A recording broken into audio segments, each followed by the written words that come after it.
Good morning, family. Welcome back again to our channel. As you can tell, probably today we are not in Karating.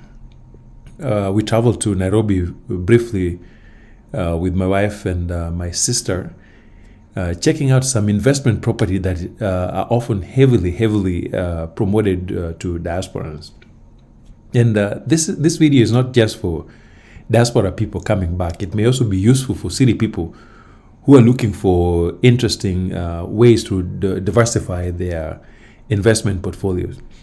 And many folks in diaspora tend to invest in a lot of things, including real estate, government bonds, businesses, and so many other options that we'll review in other videos coming up.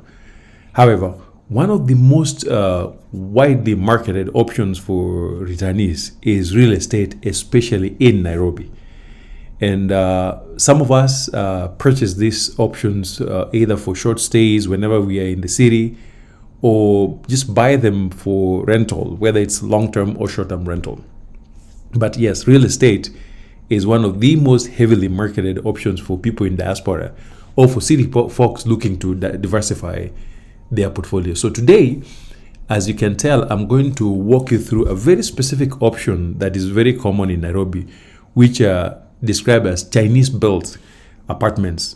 And these are typically apartments that are built in either high-end or mid-range neighborhoods like Kilimani, Kileleshwa, Lavington, and things like that. And that's what my wife and I decided to check out and see what they have. A lot of them, from what we were able to observe in the 2 days we were in Nairobi, range between 4 million to about 15 million.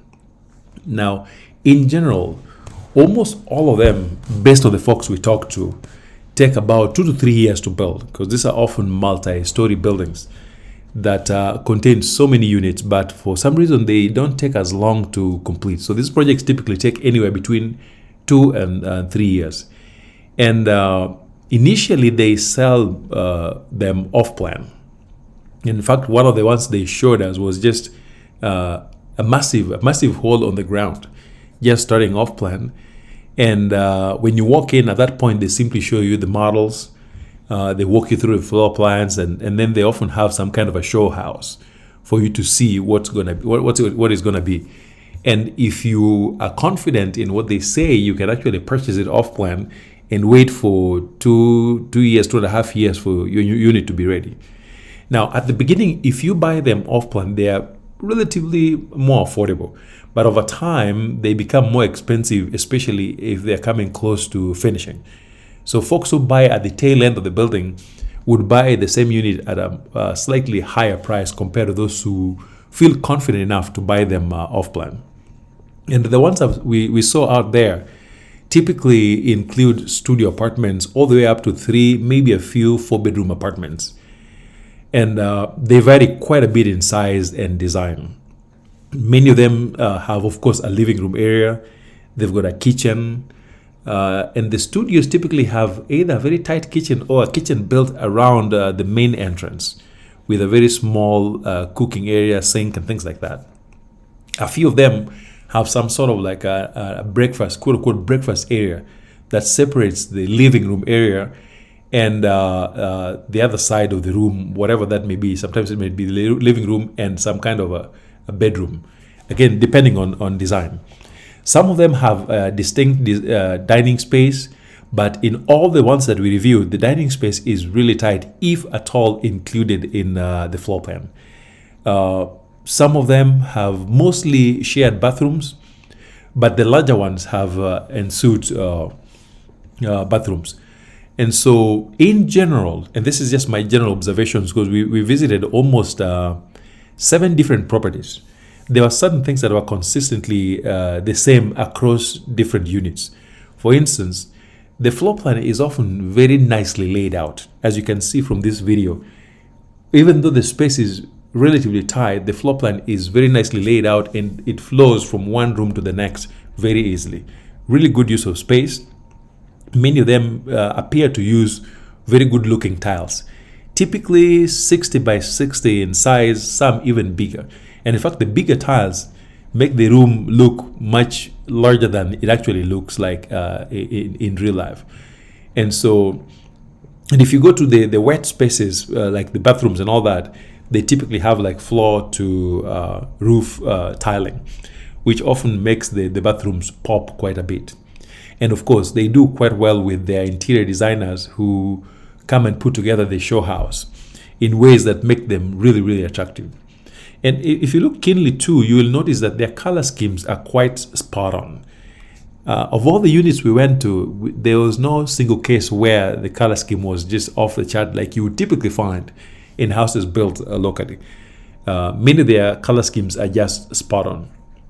And in some cases, you'll find that there are rooms with vinyl tiling, or they may have tiles that look like vinyl. In some cases, and this is actually very rare, you may find carpets, especially in bedrooms.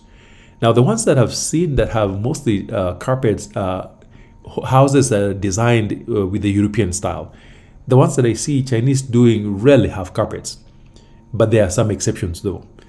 Now, in very rare cases, you will find marbles, but this is one place, one issue. I think one option that I only saw in one apartment. Most of them just have regular tiles and not marble. So here are some of the potential advantages that I think we gathered about these Chinese-built apartments in Nairobi. For one, I think they're almost always complete. I never heard anybody complain about purchasing something off-plan and failing to get their unit at the end of the 2 years.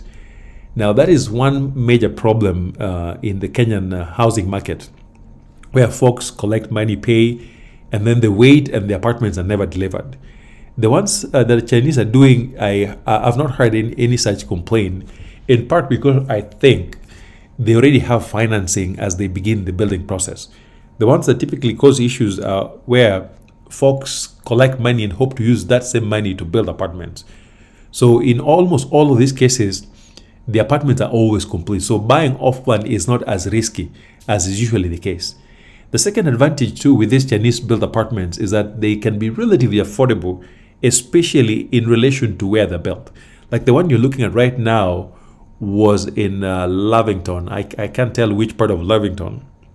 Yet it costs less than 5 million for one bedroom apartment. So I think that sounds relatively affordable for folks who are looking to live in these quote unquote high end areas in Nairobi. Now, many of them also have relatively modest service charge. In this particular unit you're looking at, oh, before I forget, this door looks nice. However, the quality didn't impress as well. It looks quite imposing, but when you touch it, it feels really hollow. So yes, many of them have service charge that are relatively reasonable, anywhere between 2,000 and 6,000 Kenya shillings. Almost all of them have shared amenities like a play area for kids. They have gyms, pools, clubhouse. However, the more affordable ones tend to not have pools. Also, of course, the other main advantage is that they are built in prime locations. I know very little about Nairobi, but I know places like Kileleshwa, Lavington are relatively highly regarded. Many of them have pristine finishes, plenty of parking, well secured, backup power, particularly for common areas, and for lighting in case of loss of power.